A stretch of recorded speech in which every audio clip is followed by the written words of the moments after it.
I wore this at the Barnes & Noble bookstore today. This, look at this. There. This armband, I have no idea what it's for,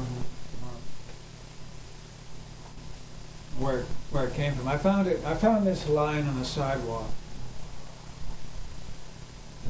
Skull and crossbones.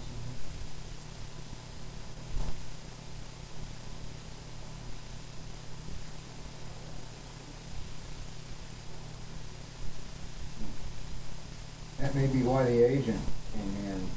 A special agent? Yeah. Special agent came into the Barnes & Noble bookstore. Somebody might have called him and said, we got a member here. Yeah, it looks like, it has the appearance, it gives me the appearance of being a gang member. You know, like something a gang member would wear. Which is, of course, not the case at all. Or I can be thought of as a gang of one. There's your gang. It does not meet any profiling or criteria thereof for arrest, or being placed under arrest for wearing this.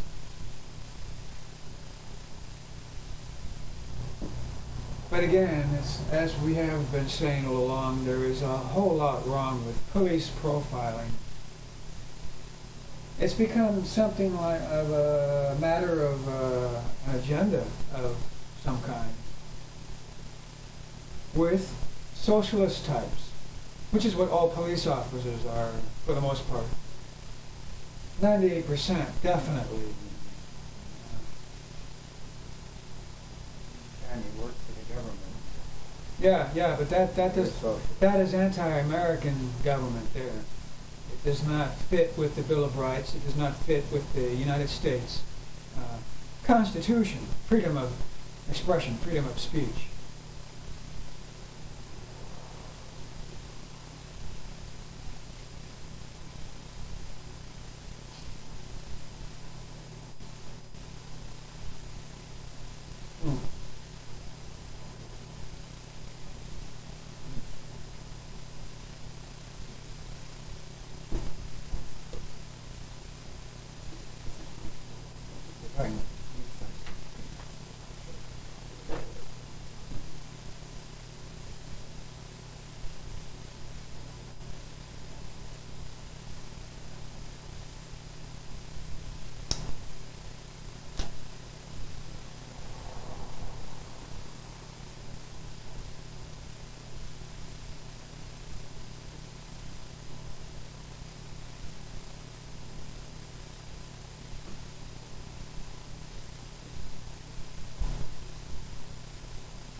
Some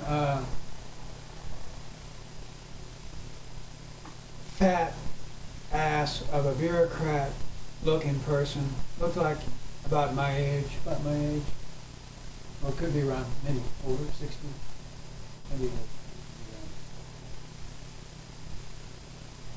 between 50 and 60. Yeah.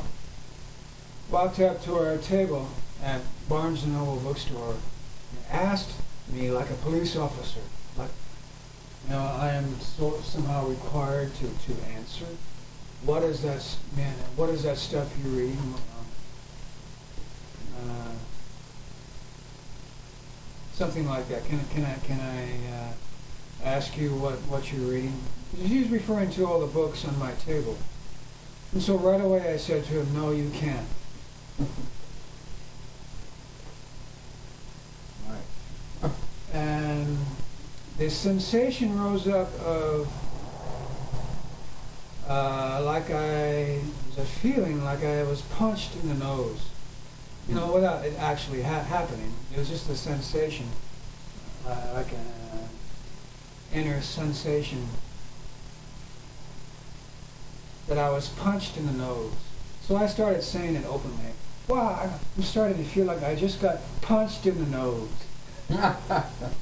So I proceeded to answer his question.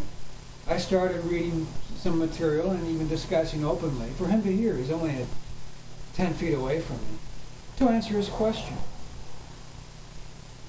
And something very revealing happened.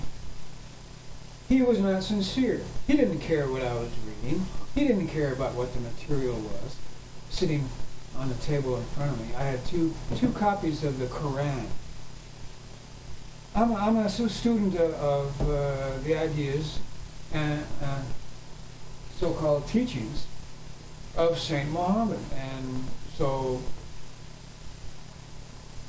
I picked out two copies of the Koran, which are on sale right there in that bookstore.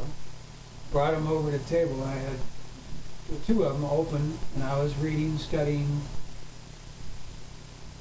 like there's some kind of crime in that, to sit there and read the Koran. And they have it there for sale in the bookstore.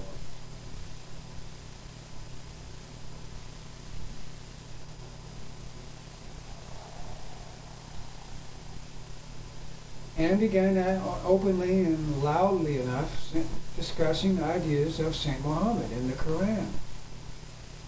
To answer that man's question, and I was even saying, and reading material from views from the real world, ideas of Gurdjieff, started reading openly. And I even said it like this, to answer your question, even pointing at him, to answer your question. He's 10 feet away. Without speaking to him directly. Because I wanted to see, I really wanted to see if he was sincere or not. So what happened was, I started reading some material here about awakening, death, and birth from views of the real world. And for him, to answer your question, and said it like that, to answer your question, from a distance like that. And I found out I was right to tell him, no, you cannot ask me that, when he first walked up to me. I found out that I was right. I was right to do that. And then that sensation of getting punched in the nose lifted and went away. It was like a spiritual healing, a feeling of that, like a spiritual inner sensation of lifting of attention. For seeing the truth, that the man was not sincere. Not sincere at all.